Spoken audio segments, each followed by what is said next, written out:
Hola, ¿qué tal? Tengan muy buenos días, muy buenas tardes o muy buenas noches, acorde a la hora que estén viendo este video. Continuando con las clases de fisiología cardiovascular, en esta ocasión vamos a repasar fisiología de la presión arterial. ¿De acuerdo? Es un tema muy sencillo y muy bonito de comprender. ¿Qué va a ser la presión arterial? ¿No? Va a ser la fuerza con la cual va a chocar la sangre, ¿no? La pared interna de los vasos sanguíneos, ¿no? En este caso de las arterias. Esa va a ser la presión arterial, la fuerza con la que va a chocar la sangre, ¿no? La cara interna de las arterias. Muy bien, el flujo sanguíneo va a obedecer las leyes de la física, ¿de acuerdo? Y dentro de estas, ¿no? Es muy importante recordar lo que era la ley de Ohm, ¿no? ¿En qué va a consistir la ley de Ohm? ¿No? Y aquí los representamos con su fórmula, la cual va a ser el flujo o el gasto cardíaco va a ser igual a la diferencia de presiones en las cuales va a circular la sangre en un vaso, una presión 1, una presión 2 sobre la resistencia, ¿de acuerdo? Porque es importante esta ley de Ohm en la circulación, ya que si existe una variación de los componentes de estos tres, ¿no? Flujo, presión o resistencia, este va a repercutir sobre los otros, ¿de acuerdo? Por ejemplo, ¿no? Eh, un incremento en la resistencia, ¿no? En relación a la fisiología de la circulación, si se incrementa la resistencia va a disminuir lo que es el flujo de sangre, disminuye el gasto cardíaco. ¿Recuerdan cuando estudiamos corazón como bomba? ¿No? Cuando existe una mayor resistencia sistémica en la arteria aorta, ¿qué pasaba? El ventrículo izquierdo no puede romper dicha fuerza, por lo tanto el flujo, la cantidad de sangre, ¿no?, que sale va a disminuir, ¿no? Por lo tanto también la presión va a disminuir, ¿no? Todo lo contrario, ¿qué pasaría si disminuyen la resistencia, esa fuerza que se opone, ¿no?, al paso de sangre dentro de un vaso, ¿no?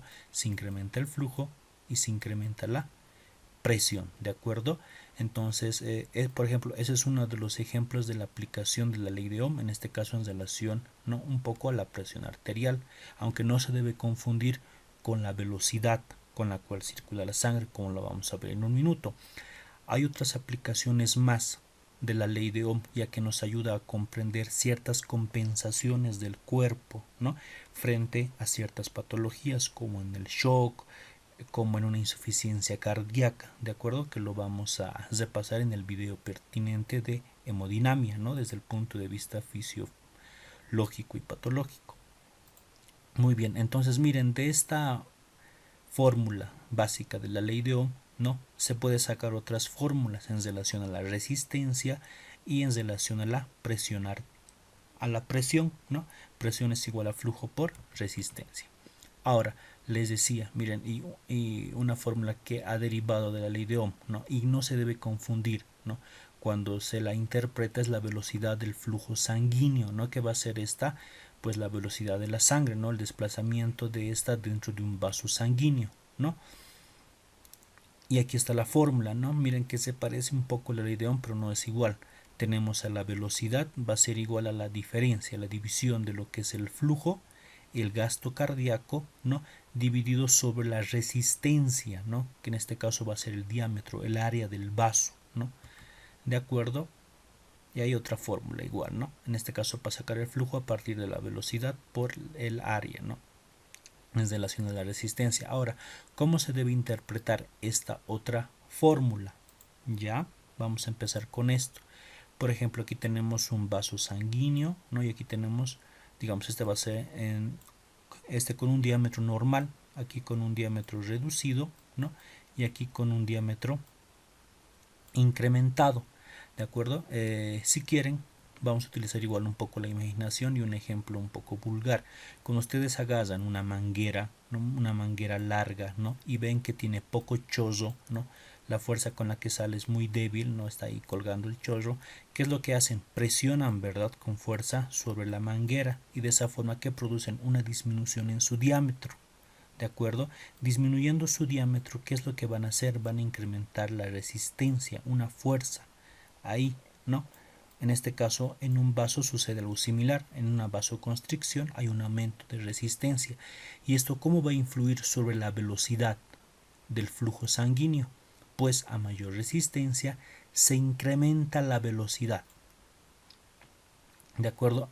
Se incrementa la velocidad con la que va a fluir la sangre dentro de este vaso, ¿no? Y esta es una forma de compensación también a nivel de los vasos periféricos cuando disminuye la presión arterial.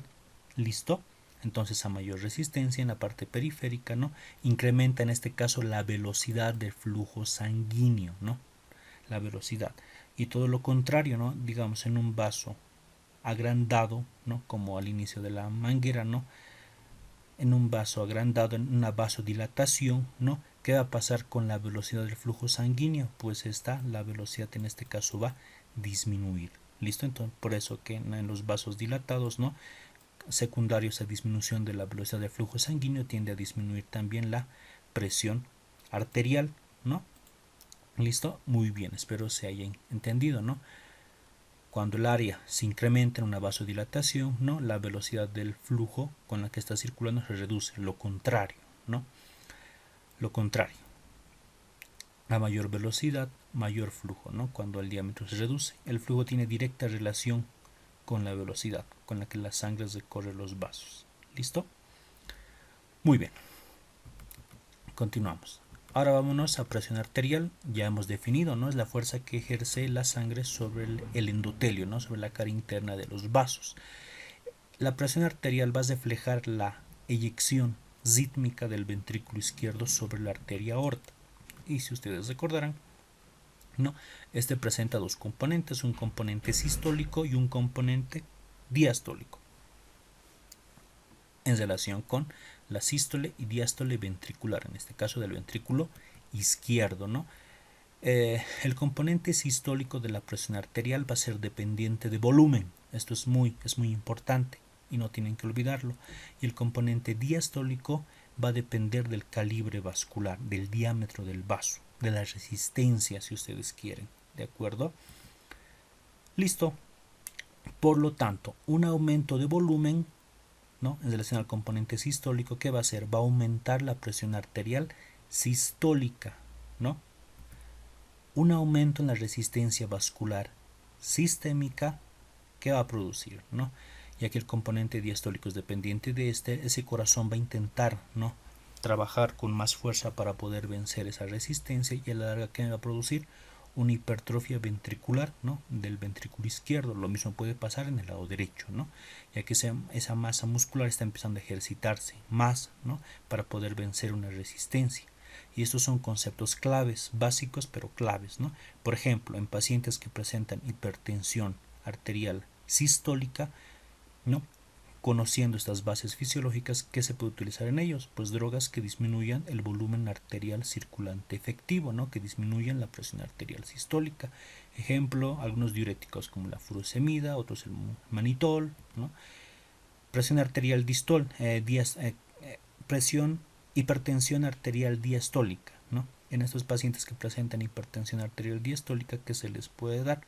Ya que sabemos que es dependiente de la resistencia, ¿no? Hay que dar drogas que disminuyan, pues, la resistencia vascular sistémica, ¿no? Ya que estas van a ayudar y van a disminuir la presión arterial diastólica, ¿no? Y con ello disminuyen la presión arterial en sí, también globalmente. Pues, por ejemplo, los bloqueadores de los canales de calcio, ¿no? Beta bloqueantes, etcétera. Muy bien, vamos a ver. ¿Qué será la presión de pulso o presión diferencial, ¿no? También abreviado PP? Simplemente va a ser la diferencia o la resta de la presión arterial sistólica menos la presión arterial diastólica. Tiene un valor normal de 50 a 60 milímetros de mercurio y va a estar en relación con la fuerza de expulsión de la sangre a través de las arterias, ¿no? La cantidad del volumen sistólico eyectado en cada latido. ¿En qué casos esta presión de pulso, esta presión diferencial sistólica? Ahí está la fórmula, miren, presión de pulso es igual a presión arterial sistólica menos la diastólica. ¿En qué casos va a estar por debajo de los 50 milímetros de mercurio, ¿no? Cuando baja la presión arterial sistólica o cuando aumenta la presión arterial diastólica, ¿no? ¿En qué casos va a estar incrementado por encima de los 60? Cuando aumenta la presión arterial sistólica o la diastólica, ha reducido su media. ¿Listo? Muy bien. Presión arterial media. ¿Qué será la presión arterial media? Esto igual es un concepto súper básico y muy importante. La presión arterial media va a ser la fuerza necesaria para poder perfundir la sangre a los tejidos con efectividad. ¿De acuerdo? El valor normal es 90 a 100, alrededor de los 90 milímetros de mercurio es el valor normal, ¿no? ¿Y por qué es importante mantener una buena presión arterial media? Ya que si ésta se encuentra mantenida, ¿no? Nos garantiza que los tejidos estén bien perfundidos, estén bien irrigados, ¿no? Y por lo tanto es muy importante, ¿no?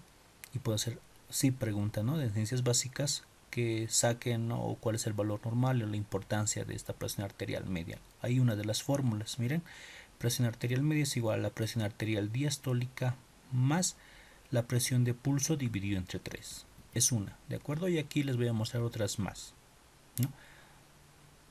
Una que ya hemos repasado, ¿no? En relación a corazón como bomba, ¿no? La presión arterial va a ser igual al gasto cardíaco por la resistencia vascular sistémica, ¿no? Esto sacando con la ley de Ohm. Otra fórmula es la frecuencia cardíaca por el volumen sistólico de eyección, ¿no? Presión de pulso ya mencionamos cuál es su importancia, ¿no? El valor normal, ¿no? Va a ir de los 40 a 50 milímetros de mercurio. ¿Listo? Valor normal. Y la presión arterial media, ¿no?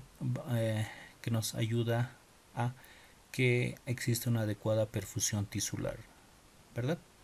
Valor normal de 90 a 100, ¿no? Y ahí las diversas fórmulas. Miren, es decir, son las diferentes fórmulas, 1, 2, 3, más la primera que mostramos, 4 fórmulas con las que se puede sacar, ¿no? Que memoricen una, suficiente. Aquí, ¿no? Presión arterial diastólica más un tercio, ¿no? Un tercio de la diferencia de la presión arterial sistólica menos la diastólica. Otra fórmula, ¿no? 2 tercios multiplicado por, o si quieren, 2 por la presión arterial diastólica dividido entre 3, ¿no? Más la presión arterial sistólica dividido entre 3, ¿no? Esta es la que a mí más me gusta, la más sencilla. 2 multiplicado por la presión arterial diastólica, ¿no? Más la presión arterial sistólica, ¿no? Y el resultado total dividido entre 3, ¿no? Pueden usar cualquiera y tiene que darles el valor entre estos rangos, ¿no? Para ser considerada normal. Listo. Muy bien. Hablando un poco de la resistencia, ¿no? Dentro de esta vamos a tener a la ley de Poiseuille, ¿no?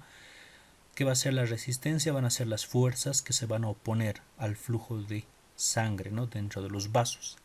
Listo. Entonces esta ley nos va a ayudar a entender un poco esa resistencia. Esta va a depender de la pared de los vasos, el diámetro de estos vasos, ¿no? Y la viscosidad de la sangre. Eso igual es muy importante, ¿no? Ya que si la sangre es muy viscosa, muy espesa, también me va a incrementar la resistencia y va a evitar, ¿no? a que la sangre circule de forma adecuada, ¿no? Y también va a incrementar la presión arterial, ¿no? Por ejemplo, en los pacientes con eritrocitosis, ¿no? Por el aumento de la viscosidad, aumenta la resistencia y generalmente tienden a ser hipertensos. ¿Listo? Y esto ya lo dijimos, ¿no? En relación a la velocidad del flujo, vasodilatación, menor resistencia, ¿no? En relación a la velocidad, ¿no? Aumenta, y lo contrario. Ahí tenemos a la ley de Poiseuille, ¿no? La resistencia va a ser igual a 8 por la viscosidad de la sangre por la longitud del vaso dividido entre pi por radio a la cuarta. Resistencia vascular sistémica. De acá les recomiendo simplemente recordar las cosas más puntuales, ¿no? No, ya que de cara al examen generalmente no se tienden a preguntar muchas fórmulas, ¿no? Al menos que sea esta muy superficial, ¿no? Resistencia vascular sistémica va a depender entonces de la longitud del vaso, de la calibre vascular, de la viscosidad sanguínea, ¿no? Mismas que están relacionados con la ley de Poiseuille, ¿no? Ya dijimos, ¿no? Por ejemplo, si la resistencia vascular sistémica, ¿no? Que está en relación a la arteria aorta y sus vasos, ¿no? Si incrementa la resistencia, esta se va a oponer a un adecuado flujo, ¿no? De sangre. Como consecuencia, en el ventrículo izquierdo a la larga que va a producir hipertrofia, ¿no? De dicho ventrículo, ¿no? Y si esto continúa puede llegar a producirnos una insuficiencia cardíaca congestiva. Ahí, a modo de detalle, ¿no? La fórmula de la resistencia vascular sistémica: presión arterial media menos la presión venosa central multiplicado por 80 dividido entre el gasto cardíaco, ¿no? ¿Cuál es el valor normal? En milímetros de mercurio por litro día es de 13,2, ¿no? Pues te puede reducirse durante el ejercicio, ¿no? Para el otro ventrículo también existiría, ¿no?, resistencia vascular del otro lado, en relación a la arteria pulmonar, ¿no? Y la fórmula es similar, ¿no?, casi similar. Y el valor normal es de 1 milímetro de mercurio por litro día, ¿no? En este caso de la arteria pulmonar y el ventrículo derecho. ¿Cómo se va a regular la presión arterial? Va a haber una regulación nerviosa rápida o nerviosa, una regulación a plazo intermedio y una regulación larga que está en relación a los órganos, ¿no?, como el riñón y los pulmones, ¿no? Vamos a hablar lo más importante de cada uno de ellos. La regulación rápida en relación al sistema nervioso, ¿no? Como ya mencionamos, va a actuar de manera rápida, en segundos, va a estar en relación con los barorreceptores, los quimiorreceptores, ¿no? Muy bien. Y su respuesta, ¿no?, va a ser secundario a la isquemia a nivel del sistema nervioso central. ¿Listo? Entonces, ¿qué es lo que vamos a tener, no? Los barorreceptores van a ser receptores nerviosos, no especializados en los cambios de la presión arterial, ¿de acuerdo? Por ejemplo, cuando hay un incremento de la presión arterial o disminución de esta, ¿a quiénes van a estimular? A dichos vasos receptores, ¿no? A dichos barorreceptores. ¿Dónde se encuentran estos principalmente? Se encuentran, por ejemplo, a nivel de la bifurcación de la arteria carótida, ahí en el glomo y corpúsculo carotidio. A ese nivel no va a estar inervado por lo que es el nervio de Hering en relación, ¿no?, al glosofaringio, al nervio vago y también para algunos ramos simpáticos, ¿no? Entonces estimula a dicho nervio y a dichas vías, ¿no? Y como respuesta, ¿no?, es decir, este estímulo a través de estos nervios va a ir hasta el sistema nervioso central, ¿no? Y como respuesta, ¿qué va a producir, no? Una disminución en la actividad a nivel de la formación reticular, ¿no? Y como consecuencia, disminución de la actividad simpática, ¿no? Y ya sabemos, ¿no?, que el sistema nervioso simpático, ¿qué hace? Incrementa las funciones cardíacas, incrementa la presión arterial, ¿no? De esa forma lo va a regular a través del simpático y el parasimpático, ¿no? Disminuye al simpático y va a estimular al parasimpático, ¿no? Va a activar a sus núcleos motor del vago y ambiguo y aumenta la actividad vagal, y de esa forma va a disminuir la función del corazón como bomba y presión arterial, ¿no? Ahora, todo lo contrario va a pasar si la presión arterial disminuye, va a estimular al simpático, ¿no?, para que ésta se incremente. Listo. Dichos barorreceptores, por ejemplo, se clasifican en de alta presión y de baja presión. Los de alta presión van a ser ubicados a nivel de lo que es la arteria aorta, el callado de la aorta, y a través de a nivel de la bifurcación de la arteria carótida primitiva, a nivel del seno carotidio, ¿no? Va a tener estos de alta presión van a tener un efecto sobre la frecuencia cardíaca y el tono del músculo liso, ¿no? Entonces ahí están, miren, ¿no?, como los cambios de presión van a ser captados por dichos barorreceptores, que ahora estamos indicando dónde se van a situar, y a través del glosofaringio, ¿no?, por el nervio de Hering, que inerva este nivel, ¿no?, y el nervio vago llevan esa información, ¿no?, de los cambios de presión hasta el nivel del sistema nervioso central, ¿no?, y de aquí va a montar su respuesta efectora a través del vago, ¿no?, el representante parasimpático, y a través del sistema nervioso simpático, ¿no?, para poder modificar esos cambios de presión, aumentarlos o disminuirlos, ¿no? Y los de baja presión, ¿dónde se van a encontrar? En la aurícula, ventrículo derecho, también en algunas venas sistémicas grandes como las cavas ilíacas femorales, algunos vasos pulmonares, ¿de acuerdo? Muy bien. Aquí igual un esquema para repasar lo que vimos, ya que es regulación de la presión arterial, ¿no? Son conceptos fisiológicos básicos, pero muy importantes el poder comprendernos, ¿no?, ya que nos ayuda a entender la fisiopatología de las enfermedades relacionadas con estos cambios, ¿no? Por ejemplo, un aumento de la presión arterial, ¿no? Incremento de la presión arterial, ¿no? Que va a estimular los vasoreceptores, ¿no? Que van a llevar la información a través del glosofaringio, el vago, hacia el centro vasomotor, al nivel del sistema nervioso central. A ese nivel y a nivel del sistema nervioso central va a inhibir el centro vasoconstrictor, ¿no? Y va a estimular el centro vagal, ¿no? Y de esta manera disminuye la actividad simpática, ¿no? Para que vaya disminuyendo la presión arterial y estimula el sistema nervioso parasimpático, ¿no? Y como consecuencia de esto, ¿qué va a haber? Vasodilatación de venas y arteriolas. ¿Se acuerdan? Si se incrementa el diámetro de un vaso en relación a la velocidad del flujo, ¿no? Dentro de un vaso, ¿qué va a pasar? Va a disminuir la velocidad, ¿verdad?, con la que la sangre va a fluir, ¿no?, dentro de ese vaso, y de esa forma también regula la presión arterial y disminuye, ¿de acuerdo? Por el otro lado, ¿no?, el parasimpático, que actúa sobre el corazón, ¿no?, disminuye las funciones cardíacas, inotrópico negativo, cronotrópico negativo, ¿verdad? Y de esa manera, ¿no?, regulan la presión arterial para que disminuya. ¿Listo? Lo contrario, veamos, ahora disminución de la presión arterial. Lo mismo, mira, si se dan cuenta, pero va a ser al revés. Y listo. Esto va a estimular los vasoreceptores a través del glosofaringio y el vago, va al centro vasomotor. Ahora va a ser lo contrario, va a estimular al centro vasoconstrictor, ¿no?, al simpático, y va a inhibir al parasimpático, al centro vagal. Va a incrementar la actividad simpática y va a disminuir la actividad parasimpática. En este caso, ¿qué va a hacer, no? A través del sistema nervioso parasimpático y sus receptores adrenérgicos alfa 1 que hay a nivel de los vasos, ¿no?, de las arterias, ¿qué va a producir cuando esto se estimula? Vasoconstricción, ¿no? Si hay vasoconstricción, ¿qué va a pasar con la velocidad de flujo de sangre, ¿no? Va a incrementarse, ¿no? Y de esa manera va a incrementar la presión arterial. No confundir, ¿no?, las fórmulas y la interpretación de la velocidad de flujo, cómo participa esta en la regulación de la presión arterial, y la ley de Ohm, ¿de acuerdo? Disminuye el parasimpático, ¿no? ¿Para qué? Para que pues predomine el simpático, incremente el inotropismo, cronotropismo, etcétera, ¿no? Y de esa manera se regula la presión arterial. Y aquí vemos un esquema bonito donde vemos todo lo que hemos explicado, ¿no?, para que lo vean con calma. A través del seno carotidio, los diversos vasoreceptores, cómo llega el estímulo a nivel central y de este vuelve a salir de forma periférica. ¿Qué pasa cuando la presión arterial está muy baja, ¿no? Cuando la sistólica está muy baja, por debajo de los 80 milímetros de mercurio, ¿no?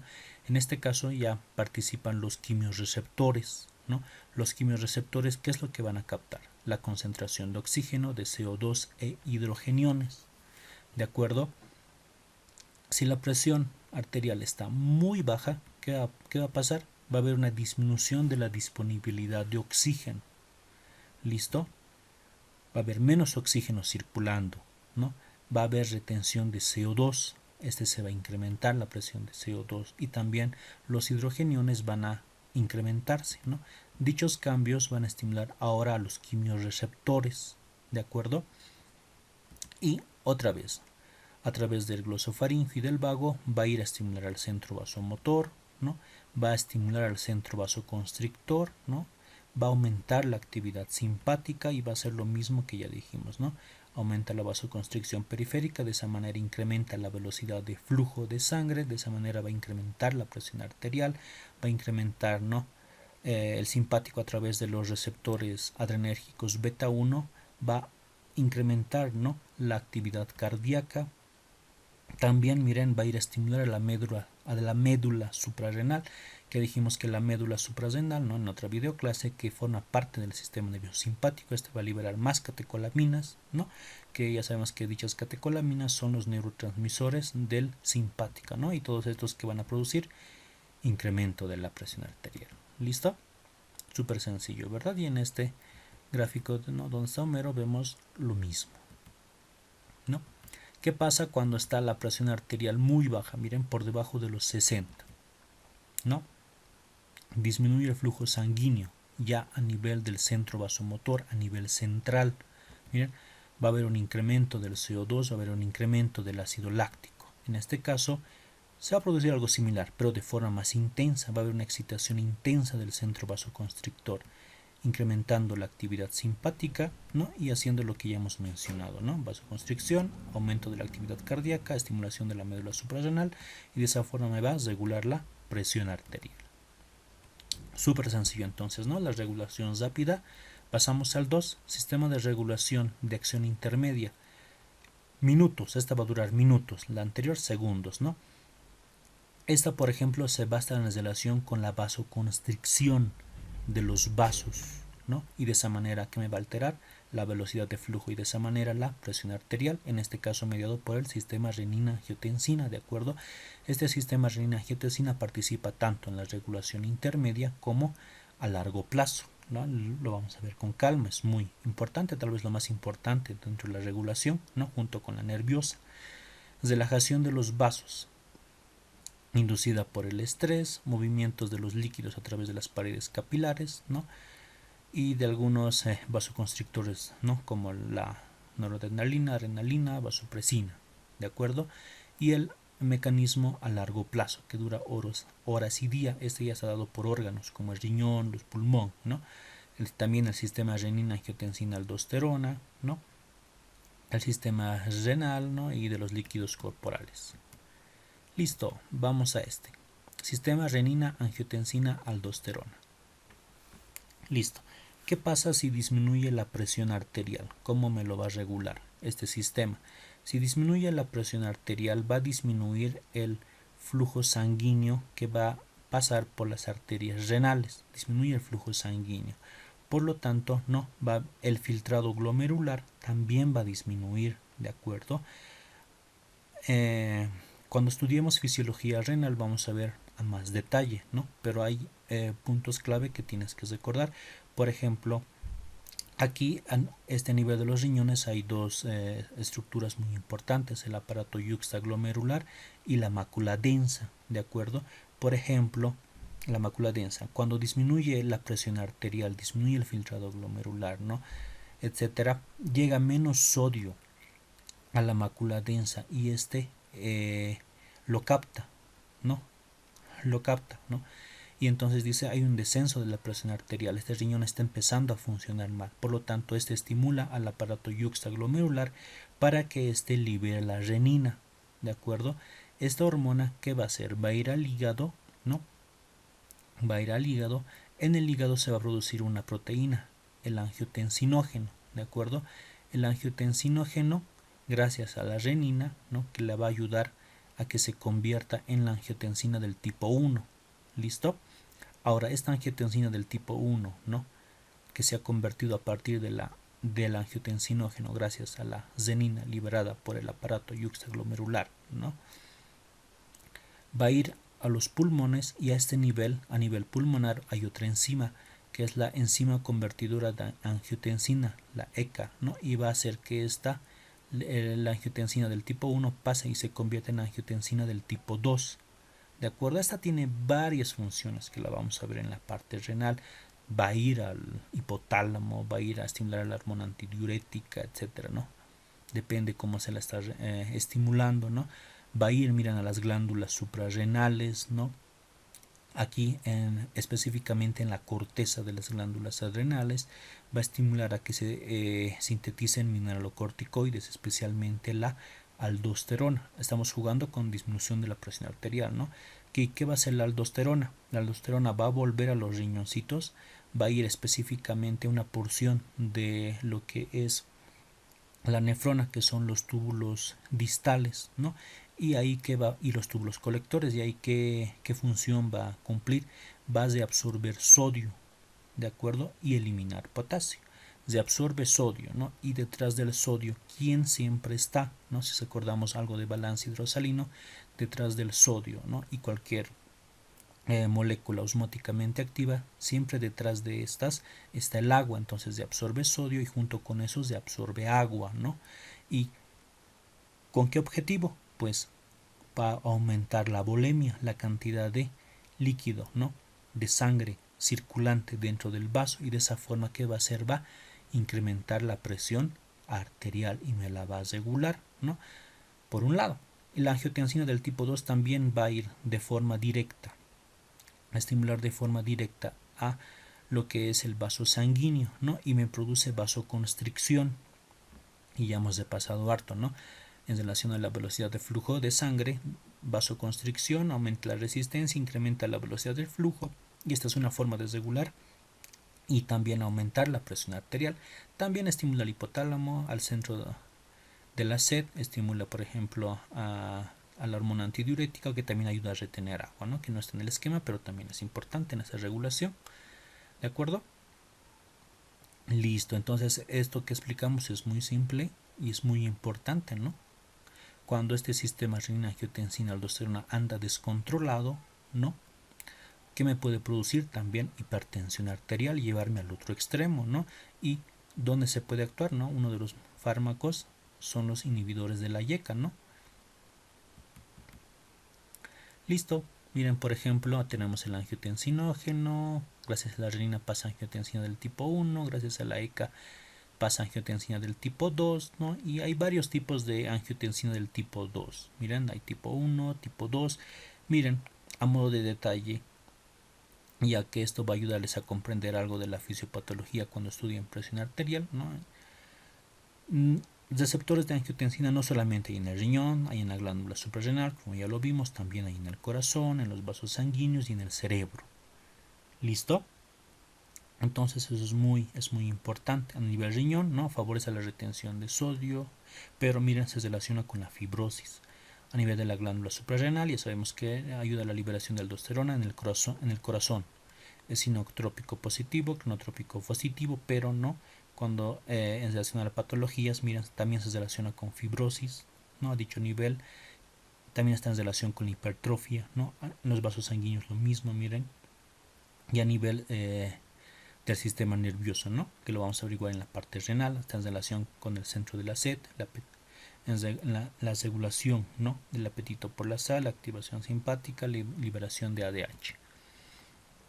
Y aquí, por ejemplo, algunas funciones, miren, los tipos de angiotensina son de varios tipos, miren, angiotensina del tipo 2, 3, 4, son varios, hasta el 7, ¿no? Y dentro de las del tipo 2, ¿no? Ahora, también la función, ¿no? de estos tipos de angiotensina, ¿no? Varía en relación sobre qué tipo de receptor actúa. Miren, hay receptores de tipo AT1, AT2 y otros más, ¿no? Y de ahí, ¿no? Esto más implicado en la fisiopatología en relación a cuál de estos es estimulado, ¿no? En la AT1 se relaciona con la vasoconstricción, estimulación simpática, liberación de aldosterona, liberación de ADH, hipertrofia, proliferación, fibrosis, estrés oxidativo. AT2, miren, vasodilatación, liberación de óxido nítrico, es antihipertrófica, antiproliferativo, antifibrótico, antitrombótico, disminuye arritmias y así, ¿no? Como detalles extras. ¿Qué podemos mencionar? Listo, ya casi finalizando, toma de la presión arterial, ¿no? Estoy seguro que a este punto muchos de ustedes colegas saben cómo se toma la presión arterial. Aquí lo vamos a ver de forma superficial, ya que también lo explicamos en la clase de semiología cardíaca, la cual están invitados a poder hacerle un repaso, ¿no? El paciente tiene que estar sentado por lo menos 15 minutos, no tiene que haber consumido, ¿no? Bebidas estimulantes como cafeína, no tiene que haber fumado, ¿no? El manguito tiene que estar a 2-3 veces por encima del pliegue del codo, ¿verdad? Esto con la forma clásica, ¿no? Y con los instrumentos clásicos de toma de presión arterial, ¿no? En el método manual, ¿no? Ya actualmente hay varias herramientas un poco más actualizadas, ¿no? Para medir la presión arterial y sea de forma más sencilla, ¿no? Como el tensiómetro digital, en el cual ya no tienes que usar el fonendoscopio, ¿no? ¿Verdad? Los diferentes sitios donde se puede tomar la presión arterial: a nivel de la muñeca, en relación a la presión arterial radial, a nivel de la arteria pedia, ¿no? La arteria braquial, ¿no? La más conocida, a nivel de la arteria poplitea. Es muy importante saber en qué lugares se puede tomar la presión arterial, ¿no? En un paciente gran quemado, que digamos no podamos tomar la presión arterial, ¿no? En miembros superiores, ¿no? Hay que ver otras alternativas, ¿no? ¿Habrá una diferencia en los valores normales de presión arterial? Sí, hay una diferencia, ¿de acuerdo? ya que los valores normales casi siempre están en relación, ¿no?, con los miembros superiores, especialmente con la arteria braquial, ¿no?, el 120-80 y las demás alteraciones. Cuando tomamos la presión arterial en los miembros inferiores, ¿cuál es la diferencia? La única que cambia es la presión arterial sistólica, ¿no?, cuyo valor normal aumenta más 30 milímetros de mercurio, ¿no? La diastólica se mantiene en los mismos valores, 80. ¿Listo? Por ejemplo, en la forma clásica en la que utilizamos el estetoscopio, ¿no?, ya le hemos puesto al paciente el brazalete, empezamos a insuflar la perita, ponemos el manómetro, ¿no?, el relojito, para ver en qué lugares va a caer la agujita cuando le empecemos a disminuir, ¿no?, lo que hemos insuflado, las manecillas, ¿no?, y mientras escuchamos, ¿no?, y ponemos el diafragma del estetoscopio sobre la arteria braquial a nivel del surco antecubital medial, ¿no?, ¿qué es lo que tenemos que escuchar? Los ruidos de Korokov, ¿no?, que aquí está en fases, ¿no?, fase 1, fase 2, fase 3, fase 4, ¿no?, y fase 5, ¿verdad? ¿Qué es lo que vamos a ver? La fase 1, ¿no?, cuando empieza el primer ruido, ¿no?, hay silencio, toc, ¿no?, toc, toc, toc, toc, toc, toc, toc, y luego silencio total, ¿no? La fase 1, ¿no?, está en relación cuando empieza el ruido, ¿no?, de los latidos, tan, tan, tan, tan, ¿no? Y esa me va a indicar la presión arterial sistólica, ¿no? Ese momento lo tengo que captar, ¿no?, en relación a la manecilla, ¿no?, cuando esté disminuyendo, ¿no?, la presión en el manómetro, ¿no? Y ahí le voy a dar un valor, 120, 130, ¿no? Y ese va a ser la presión arterial sistólica. Cuando cesen los ruidos, ¿no?, a ese nivel va a estar la fase 4 principalmente, ¿no? Y ahí igual tengo que hacerlo correlacionar, ¿no?, con la manecilla del manómetro, y esta va a estar en relación con la presión arterial diastólica, ¿no?, la forma clásica, ¿no? Ahora obviamente con algunos tipos de tensiómetro pues ya no se utiliza, ¿no?, estos ruidos de Korokov y algunas maniobras que lo vamos a ver en la parte de semiología, ¿no? Pero desde el punto de vista teórico, ¿no?, de vista al examen puede ser preguntado, ¿no?, ruidos de Korokov, cuántas fases tiene, la fase 1 se relaciona, ¿no?, con la presión sistólica, y la fase 4 con la diastólica, ¿no?, cuando aparece el ruido, ¿no?, y cuando este empieza a disminuir, ¿no? ¿Listo? Muy bien. ¿Cómo se va a clasificar? Pues hay varias formas de clasificar, ¿no?, según las guías latinoamericanas y europeas. Esa es la clasificación, ¿no?, un poco antigua, que está en las NAC, ¿no?, las normas de atención clínica en Bolivia, ¿no? Es el libro con el cual nos sancionan si hacemos un mal procedimiento, ¿no? Es un poco desactualizado, pero es la clasificación que está ahí. Según el octavo consenso, ¿no?, tenemos otra vez ahí. Esta igual es una de las más utilizadas, ¿no?, de vista al examen. ¿Qué es lo que tienen que hacer? Pues memorizarse, ¿no?, los valores normales, ¿no?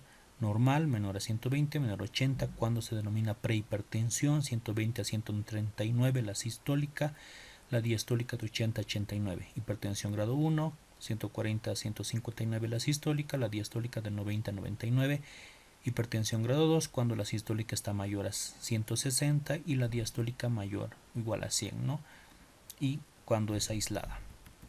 ¿Listo? Según la AJA del 2017, según la Sociedad Europea de Cardiología, que igual es muy empleada, muy útil, ¿no? Y esta de la AJA del 2017 también es, ¿no?, una vez más, una de las más empleadas, ¿no? Normal, ahí está, valor normal, ¿no? Y aquí algunas recomendaciones, ¿no? Aquí, por ejemplo, no existe prehipertensión, es normal elevada, ahí están los valores, ¿no? Recomendaciones, cambios en los estilos de vida, ¿no? Grado 1 o alta, grado 1, ¿no? 130, 139, estos sí tienen que memorizarse, ¿no? Y ahí las recomendaciones, cambios en estilos de vida, un antihipertensivo, seguimiento mensual, grado 2, ahí están los valores, ¿no? Y la recomendación, y esto igual, pregunta de examen, ¿cuándo se denomina crisis hipertensiva? Cuando la presión arterial sistólica es mayor a 180 y o la diastólica es mayor a 120, ¿no? Y esto se clasifica de tipo urgencia y emergencia, ¿no? La emergencia es el más grave, ya que en esta hay compromiso de órganos diana, ¿no? Edema de papila, puede haber signos de focalización neurológica, y en la urgencia no hay compromiso de órganos diana, ¿no? Y esto es muy importante, ya que acorde sea esta o esta, el tratamiento es distinto, ¿no? Y varios detallitos más que lo van a ver, ¿no?, en la clase de cardiología correspondiente a hipertensión arterial, ¿no? El diagnóstico de hipertensión arterial tiene que ser en 2 tomas, en 2 consultas, ¿de acuerdo? Puede ser en una sola consulta, sí, cuando el paciente ya tiene antecedente, ¿no?, de hipertensión arterial. Y bueno, hasta ahí con la parte de fisiología, ¿no?, para no pasarnos a otras áreas. Bueno, espero este pequeño repaso haya sido de su agrado y sirva como base en su formación de vista al examen y como repaso dentro de lo que es ciencias básicas, ¿no?, pilar dentro de nuestra hermosa carrera. Muchas gracias. Hasta una próxima oportunidad.